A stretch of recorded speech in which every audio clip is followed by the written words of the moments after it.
గతంలో పాలించిన నేతలు బీసీలకే న్యాయం చేశారని అనకాపల్లి ఎంపీ సత్యవతి ప్రశ్నించారు. బీసీల పేరిట సభలు పెట్టి ఏవేవో మాట్లాడుతున్నారని మండిపడ్డారు.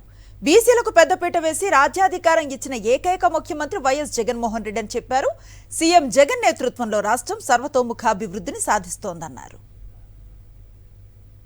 ఒక బీసీ సభను పెట్టి ప్రతిపక్షాలంతా కూడా ఏవో మాటలు మాట్లాడుతూ ఉన్నారు.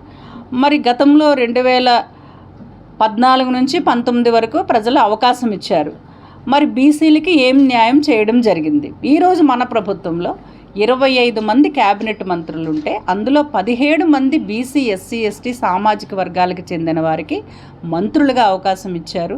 మనం అందరూ కూడా బస్సు యాత్రలు కూడా బీసీ మంత్రులతోనే మనం వాళ్ళని డైరెక్ట్గా వాళ్ళే వేదిక మీద వచ్చి ఇంత చక్కగా ప్రభుత్వం అవకాశం ఇచ్చిందని, ఒక రాజ్యాధికారం ఇచ్చింది అని చెప్పి ఉప ముఖ్యమంత్రి మన జిల్లాకే ఇచ్చారు. డిప్యూటీ సీఎంగా మరి మనకి బూడి ముత్యాల నాయుడు గారిని, చాలా ఇంపార్టెంట్ శాఖ పంచాయతీరాజ్ శాఖ కూడా మరి ముత్యాల నాయుడు గారికి ఇవ్వటం మరిది బీసీలకు ఇచ్చిన అవకాశం కాదా అని. అదేవిధంగా బీసీలకి వాళ్ళ రాజ్యాంగం కల్పించిన దానికంటే మిన్నగా కూడా మనకి ఆంధ్ర రాష్ట్రంలో బీసీలకి వాళ్ళ అధికారం ఇవ్వటం మనందరూ కూడా చూస్తూ ఉన్నాము.